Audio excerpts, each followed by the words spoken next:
हमारे आदरणीय रमाशंकर त्रिपाठी जी कह रहे थे गंगाराम भारती जी की मांग के अनुरूप 1,99,00,000 की 10 सड़कें गांव की ऑलरेडी स्वीकृत है, उनका भी लोकार्पण शिलान्यास होने जा रहा है। धन्यवाद मुकेश जी, आपकी जबान पर सरस्वती माँ विराजमान है। इतना अच्छा आपने संचालन किया, सभी लोग मंत्रमुग्ध बैठे हुए हैं। बहुत क्षमा चाहता हूँ, इस गर्मी में धूप में आप लोग सब थोड़ा सा कार्यक्रम में विलंब भी हुआ, और सब लोगों की इच्छा रहती है आप लोगों के सामने उद्गार व्यक्त करें। मेरी भी इच्छा रहती है। हमारे जितने मंच पर सम्मानित वरिष्ठ हमारे पदाधिकारी बैठे हैं, पार्षद बैठे हैं, पूर्व सांसद बैठे हैं, सब लोग अपनी बातों को कहें। बहुत अच्छा लगता है, एक दूसरे से मिलने जुलने का भी अवसर रहता है, अन्यथा सबकी इतना व्यस्तता रहती है। हमारे कार्यकर्ता पदाधिकारी, हमारी जनता, हमारे देवतुल्य जितने लोग हैं, सब व्यस्त रहते हैं, पर ऐसे कार्यक्रमों में एक दूसरे से मिलने का अवसर मिलता है, एक दूसरे की बातों को सुनने का अवसर मिलता है। इसलिए थोड़ा सा विलंब हुआ, इसके लिए क्षमा चाहता हूँ, लेकिन बहुत आभारी हूँ मंच का, सबने अपनी बातों को कहा। यहाँ पर उपस्थित सभी लोगों का वंदन अभिनंदन, सबको प्रणाम करता हूँ मैं। परम आदरणीय हमारे मनमोहन सिंह साहब सबसे पहले RWA अध्यक्ष हैं। आपने एक मांग रखी है यहाँ स्पोर्ट्स ग्राउंड की, तो स्पोर्ट्स ग्राउंड के लिए जगह देख के 10 लाख रुपए विधायक निधि से दे के स्पोर्ट्स ग्राउंड को यहाँ डेवलप कराया जाए, पार्क को यहाँ डेवलप कराया जाएगा। और जो यहाँ पे हो सकता है आप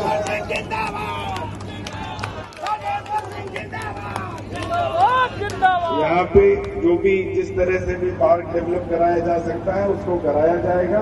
विधायक निधि से मैं 10 लाख रुपए देने की घोषणा करता हूँ, और जितना धन लगेगा उतना मैं आवास विकास या NDA से दिलवाऊंगा। और आप लोगों का सेना में जो योगदान है, जिसके कारण आज हम लोग इतने सुरक्षित हैं, इतने आराम से, हिंदुस्तान विश्व का सबसे बड़ा लोकतंत्र है, उस सेनाओं के कारण ही है। पूरे बॉर्डर सुरक्षित है और अंदर अमन चैन है। तो आप लोगों का सभी स्वतंत्रता, आप लोग जितने सेना के लोग हैं, सभी का नमन करता हूँ, सभी का वंदन करता हूँ, सभी का अभिनंदन करता हूँ।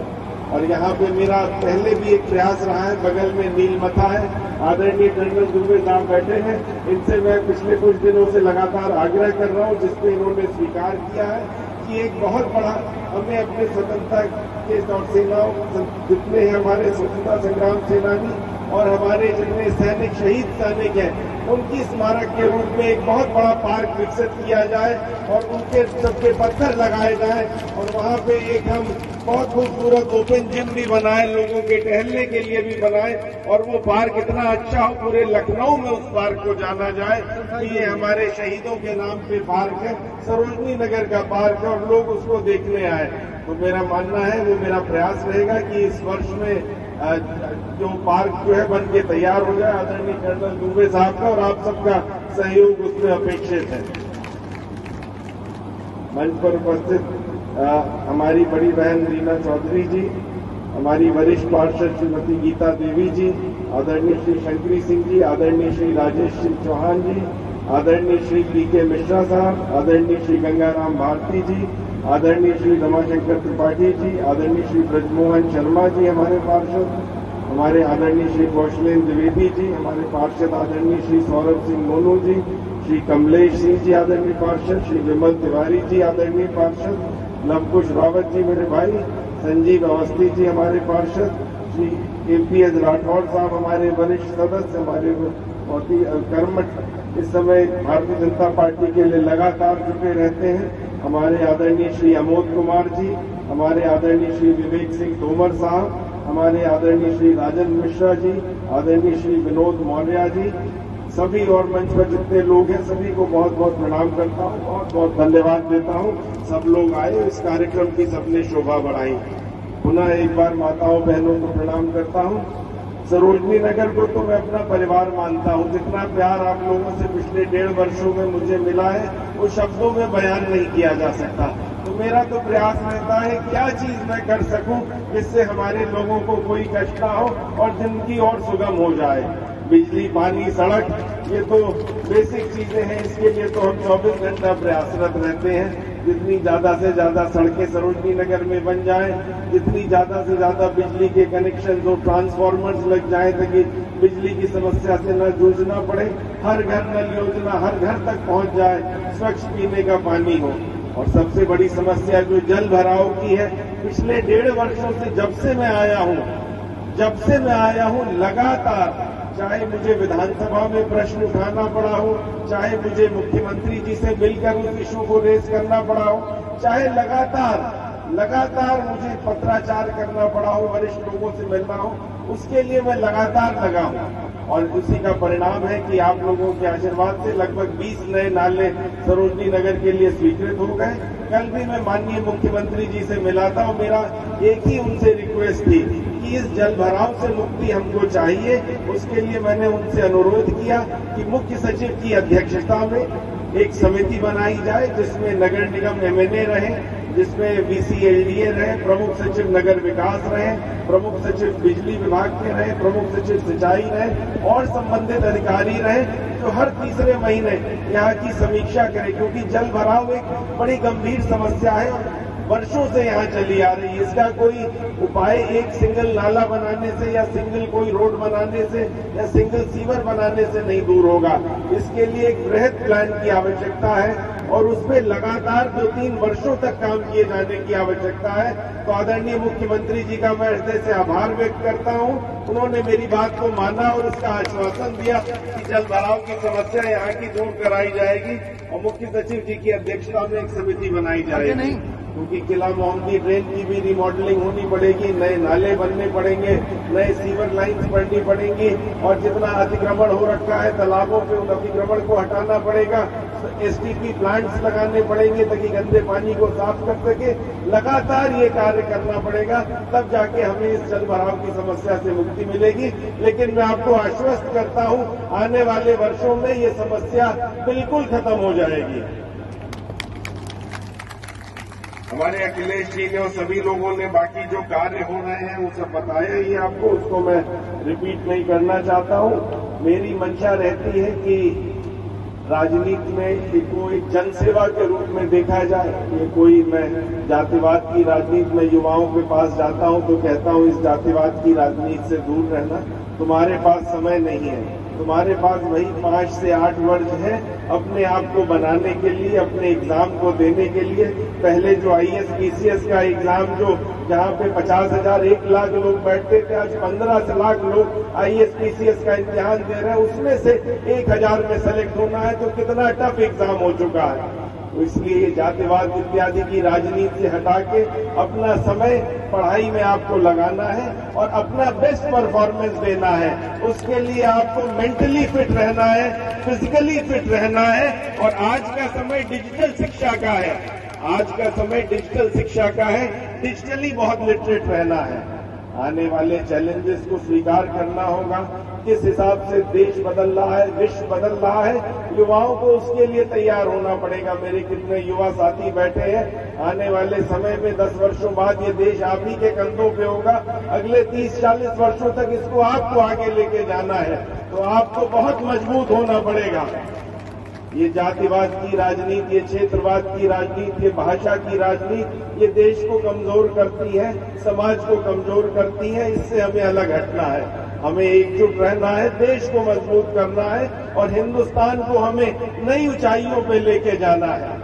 हमें अपने माता पिता, अपने वरिष्ठ नागरिक जो यहाँ बैठे हैं, उनका हमेशा धन्यवाद देना चाहिए, जिनके कारण आज भारत जब आजाद हुआ था किस स्थिति में था और आज किस स्थिति में पहुंच गया है। जब देश आजाद हुआ था हम लोग बिजली, पानी, सड़क के लिए आज परेशान रहते हैं।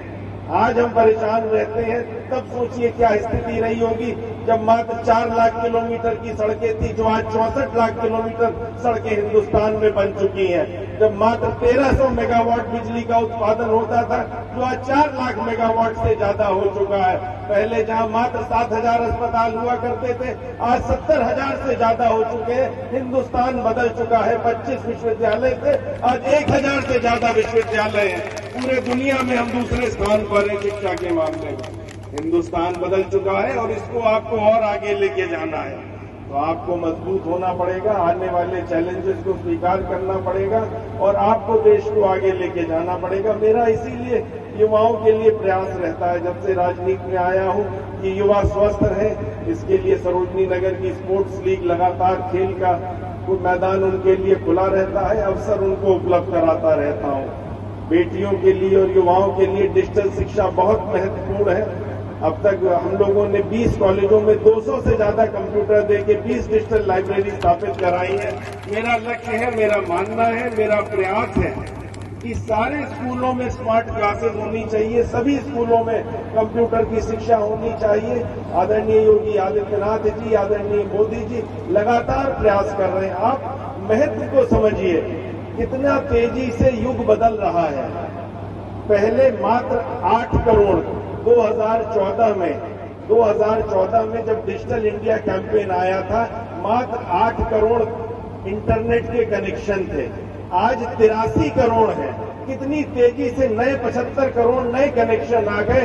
125 करोड़ लोगों के पास आज मोबाइल फोन है, जिसमें 75 करोड़ स्मार्टफोन है। लगातार डिजिटलाइजेशन होता जा रहा है, चाहे हॉस्पिटल्स हो, चाहे आपका फाइनेंशियल इंस्टीट्यूशन, तो बैंकिंग भी इंटरनेट पे हो रही है। अस्पतालों में टेलीमेडिसिन आ चुकी है, रोबोटिक्स की सर्जरी हो रही है।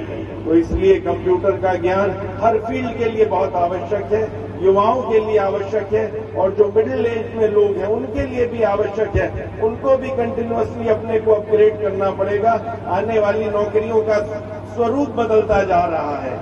आने वाली नौकरियां जो है, आपको युवाओं को कंप्यूटर, आर्टिफिशियल इंटेलिजेंस के साथ कम्पीट करना पड़ेगा, ऐसे रोबोट्स के साथ कम्पीट करना पड़ेगा जिनकी क्षमता 2045 के बाद यहां जितने लोग बैठे हैं उनकी कंबाइंड इंटेलिजेंस से ज्यादा होगी। तो युवा को उस लेवल पे हमें तैयार करना है, प्रेरित करना है, प्रोत्साहित करना है और संसाधन उपलब्ध कराने हैं। ये हम सब का लक्ष्य है, ये हम सब जितने वरिष्ठ लोग हैं सबका यही धर्म है। युवाओं के ऊपर देश चलता है। हिंदुस्तान एक हमारा युवा देश है।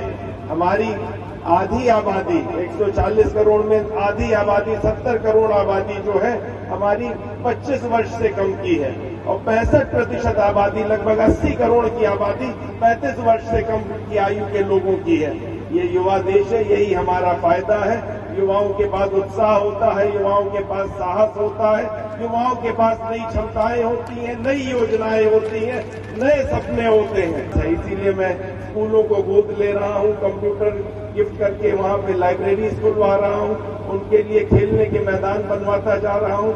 110 से ज्यादा अब तक स्पोर्ट्स क्लब स्थापित करा के उनको सारे खेल के संसाधन मैंने उपलब्ध कराए हैं। मेरा प्रयास है हर जगह खेल का मैदान होना चाहिए, हर युवा के पास खेलने के संसाधन होने चाहिए और शिक्षा के लिए सबसे अच्छे संसाधन होने चाहिए।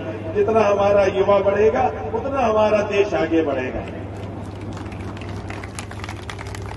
माताएं बहनें हमारे देश की शान है। आजादी की लड़ाई में भी माताओं बहनों ने भी जान दी, जिसके कारण देश आजाद हुआ। उनको आत्मनिर्भर बनाना हम सबका फर्ज है, हम सबका दायित्व है। हर राजनेता का ये सबसे बड़ा कर्तव्य होना चाहिए। आज अभी भी जेंडर डिस्पैरिटी है, आज भी मात्र 20% माताएं बहनें कार्य कर रही हैं, जहां की 70% से ज्यादा आदमी कार्य कर रहे हैं। 50% का डिफरेंस है। ये डिफरेंस जिस दिन भर जाएगा, ये डिफरेंस जिस दिन माताएं बहनें आत्मनिर्भर हो जाएंगी, जैसे जैसे वो और ज्यादा कार्य करेंगी, हिंदुस्तान नई ऊंचाइयों पे पहुंच जाएगा। ये हमको सोच के माताओं बहनों को हमें प्रेरित करना है। इसी दिशा में हम लगातार सरोजनी नगर में, जैसा हमारी बहन कह रही थी, हम सिलाई सेंटर खोलने का प्रयास कर रहे हैं। हम माताओं बहनों को नौकरी दिलाने का प्रयास कर रहे हैं। हमारा प्रयास है सारी हमारी माताएं बहनें सब कार्य करना चाहती हैं और उनके अनुरूप उनको कार्य मिले और वो और आगे बढ़े। जितना माताएं बहनें आगे बढ़ेंगी, देश उतना आगे बढ़ेगा। हमारे वरिष्ठ लोग, जिनके कारण मैंने बताया आज हम कहां से कहां पहुंच गए। जब देश आजाद हुआ तो खाने को भी पूरा नहीं था। मात्र 50 मिलियन टन खाने का उत्पादन होता था, 50 मिलियन टन। 1960-70 में हिंदुस्तान को शिप टू माउथ कहा जाता था। जब अनाज हम इंपोर्ट कर लेंगे तो देश को पूरा पड़ेगा। आज वही वरिष्ठ लोगों के कारण, उनकी मेहनत के कारण एग्रीकल्चर क्षेत्र में इतनी उन्नति, इतनी प्रगति हुई है कि 50 मिलियन टन से बढ़ के 325 मिलियन टन, 6 गुना से ज्यादा खाद्यान्न उत्पादन बढ़ा है। और विश्व में आज हम टॉप 5 कंट्रीज में हैं जहां इतना ज्यादा खाद्यान्न उत्पादन हो रहा है। हम दूसरे देशों को भी एक्सपोर्ट कर रहे हैं। उन वरिष्ठ लोगों के चेहरे पे मुस्कुराहट हो, ये हर राजनेता का कर्तव्य होना चाहिए। लगातार मैं वृद्धाश्रम जाता रहता हूँ। वृद्धाश्रम जब मैं पिछली बार गया था तो वहाँ पे मैंने देखा कुछ समस्याएं हैं। वहाँ पे लगभग 125 वृद्ध लोग रहते हैं, उनके आयुष्मान कार्ड नहीं बन पा रहे थे, उनके जो है पेंशन कार्ड नहीं बन पा रहे थे। तो मैंने समझा क्या समस्याएं हैं, तो मुझे बताया कि साहब समस्या ये है कि हमारे फिंगरप्रिंट मिट गए हैं। 75 साल 77 साल की उम्र में फिंगरप्रिंट नहीं है, हमारे आंखों का रेटिना स्कैन नहीं हो पाता, तो हमारा पेंशन कार्ड आयुष्मान कार्ड नहीं बन पाता है, और हमारे पास मोबाइल देखने की क्षमता नहीं है, तो ओटीपी आता है तो हम अपना कार्ड नहीं बनवा पाते हैं। ये समस्याएं मतलब कितनी उनके लिए बड़ी समस्याएं थी। तो उनकी समस्याओं को लेकर मैं आदरणीय मुख्यमंत्री जी से मिला। मैंने कहा साहब ये तो बहुत ही गंभीर, उनका इतना ज्यादा सहृदय है आदरणीय मुख्यमंत्री जी। उन्होंने तुरंत उसके बाद शासनादेश जारी किया कि जिलाधिकारी हर वृद्धाश्रम में अपने अपने जिलों में जाएंगे और 100% सबका आयुष्मान कार्ड पेंशन कार्ड हर वृद्ध जन का बनवाएंगे और उसके बाद शासन को बताएंगे। लगातार हम लोग का प्रयास रहता है कि हम लोग वृद्धजनों के लिए क्या कर पाए, कैसे उनको हम लोग अपना ग्रेटिट्यूड, हम लोग कैसे उनको धन्यवाद ज्ञापित करें। सारे युवाओं की भी इच्छा रहती है, वरिष्ठ लोगों की भी, कि हम अपने वरिष्ठ नागरिकों को कैसे धन्यवाद ज्ञापित करें। तो ये रामरथ जो मैंने चलाया है, जिससे हर महीने एक गांव से 50 से 60 लोग वृद्ध लोग रामलला के दर्शन करके आते हैं निःशुल्क, ये लगातार चलता रहेगा। और आज ही मैं पुष्कर जी से कह रहा था, हमारे पार्टी के भी वरिष्ठ लोग बैठे हैं, मैंने कहा हमें अपने संगठन के लोगों के लिए भी, बूथ अध्यक्षों के लिए भी, शक्ति केंद्र प्रभारियों के लिए भी इसी तरह की नैमिष यात्रा शुरू करनी है कि हर महीने हमारे पार्टी के कार्यकर्ता भी एक साथ होके जाए। भारतीय जनता पार्टी एक परिवार है और ये परिवार, ये जो पार्टी का संगठन है, यही हमारी शक्ति है, यही देश की शक्ति है। तो हम सबको एक साथ रहना है और जितना एक साथ नैमिषारण्य दर्शन करने हमारे पार्टी के लोग जाएंगे, उतना ही सरोजनी नगर में और प्रेम मिलाप आपस में बढ़ेगा और पार्टी का हमारा काडर उतना मजबूत होगा। तारा शक्ति रसोई जैसा हमारे भाई बता रहे थे चल रही है। कोई भी, हम लोग जितने लोग बैठे हैं, सब लोग के मन में विचार रहता है कोई व्यक्ति भूखा ना सोए। तो आप ही के विचारों को देखते हुए, आप ही लोगों के विचारों के अनुरूप तारा शक्ति रसोई का शुरुआत करी, जिससे प्रतिदिन 2000 लोगों को निःशुल्क भोजन की व्यवस्था की गई। और ज्यादा आवश्यकता होगी, इसको और ज्यादा बढ़ाया जाएगा। सरोजनी नगर में कोई भी व्यक्ति भूखा ना सोए, ये हम सबका लक्ष्य है। इस लक्ष्य को मैं पूरा करूंगा। बच्चे, छोटे बच्चे, उनके चेहरे पे मुस्कुराहट देखना सबका सबसे प्रिय कार्य है। चाहे दादा दादी हो, नाना नानी हो, उनका भी यही मकसद रहता है कि ग्रैंड चिल्ड्रन, नाती पोते प्रसन्न रहें, खुशी खुशी स्कूल जाए। माता पिता भी यही चाहते हैं, सब लोग यही चाहते हैं कि बच्चों के चेहरे पे हमेशा मुस्कुराहट हो। वो मुस्कुराहट कैसे आती है?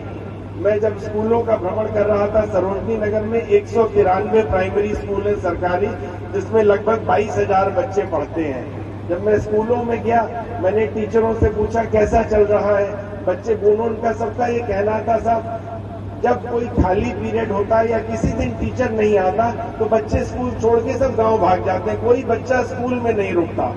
मैंने कहा इसका उपाय क्या है? उन्होंने कहा साहब बच्चों के यहाँ खेलने के कोई साधन नहीं है। हमारे 193 के 193 स्कूलों में खेलने का कोई साधन नहीं है। तो मैंने उसमें अब तक 55 स्कूलों में 1.25 लाख के लगभग 1 करोड़ के झूले लगवाए। मैंने कहा छोटे बच्चों के चेहरे पे मुस्कुराहट होनी चाहिए और बच्चों का जो खाली पीरियड हो उनको खेलने के साधन मिलने चाहिए। तो सरोजनी नगर के 55 स्कूलों में झूले लग गए हैं। मेरा लक्ष्य है आने वाले वर्ष में 193 के 193 स्कूलों में बच्चों के झूले स्थापित कराए जाएं।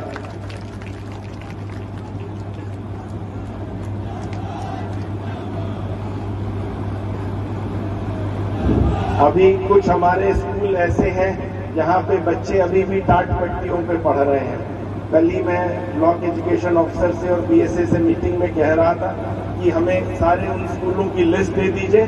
तो उन सारे स्कूलों में मैं सीएसआर फंड से, नहीं तो विधायक निधि से बेंचेस लगवा दूंगा। आज के युग में कोई भी बच्चा टाट पट्टी पर पढ़े तो ये हम लोगों के लिए शर्म की बात है। आने वाले 2-3 महीनों में सरोजनी नगर में किसी स्कूल में टाट पट्टी नहीं रहेगी। ये मेरा लक्ष्य है और सब आपके सहयोग से ये लक्ष्य पूरा होगा।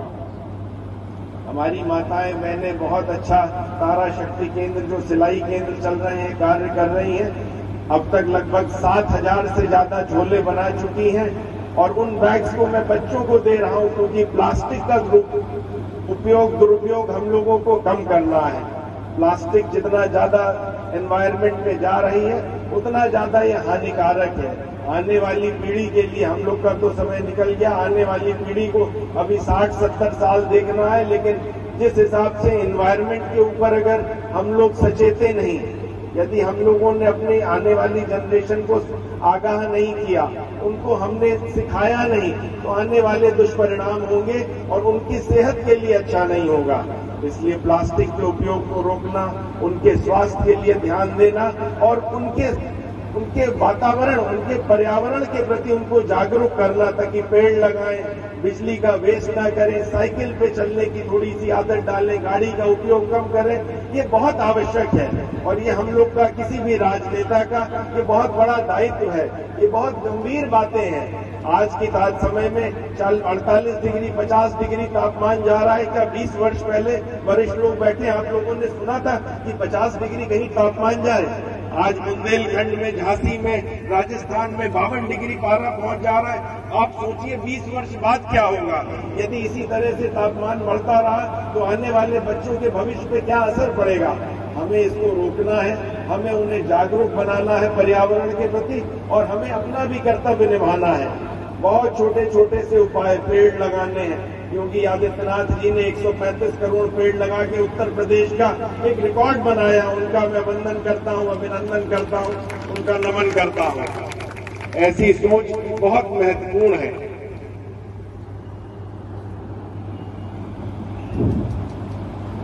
मुझे लगता है काफी समय मैंने बोल दिया और सबसे अंत में ये कहूंगा, सरोजनी नगर मेरा परिवार है। यहाँ पे किसी भी माफिया, किसी भी अपराधी को कोई संरक्षण कभी नहीं मिलेगा और उनकी जो जगह है वो वहीं रहेंगे। भ्रष्टाचार के हम सब लोग खिलाफ हैं, किसी भ्रष्टाचारी को संरक्षण नहीं मिलेगा और लगातार सरोजनी नगर उन्नति करता रहे, प्रगति करता रहे और हम सब मिलके एक परिवार के रूप में सरोजनी नगर को नए आयाम पे ले जाएं, यहाँ की समस्याओं को खत्म करें। यही हम सबका लक्ष्य है, यही हम सब प्रयास करेंगे। जय हिंद, जय भारत। भारत माता की, भारत माता की, भारत माता की जय श्री राम। यहाँ पर उपस्थित जितने वरिष्ठ अधिकारी हैं हमारे नगर निगम के, एलडीए के विभिन्न विभागों के, उनका भी बहुत हृदय से आभार व्यक्त करता हूँ। आपके कारण लगातार योजनाएं जमीन पर आ रही हैं, लगातार उन पे इतने अच्छे तरीके से कार्य हो रहा है और उसके लिए आप लोग आप लोग का आभार व्यक्त करता हूँ। एक बार आप लोग के लिए जोरदार तालियां। Thank you.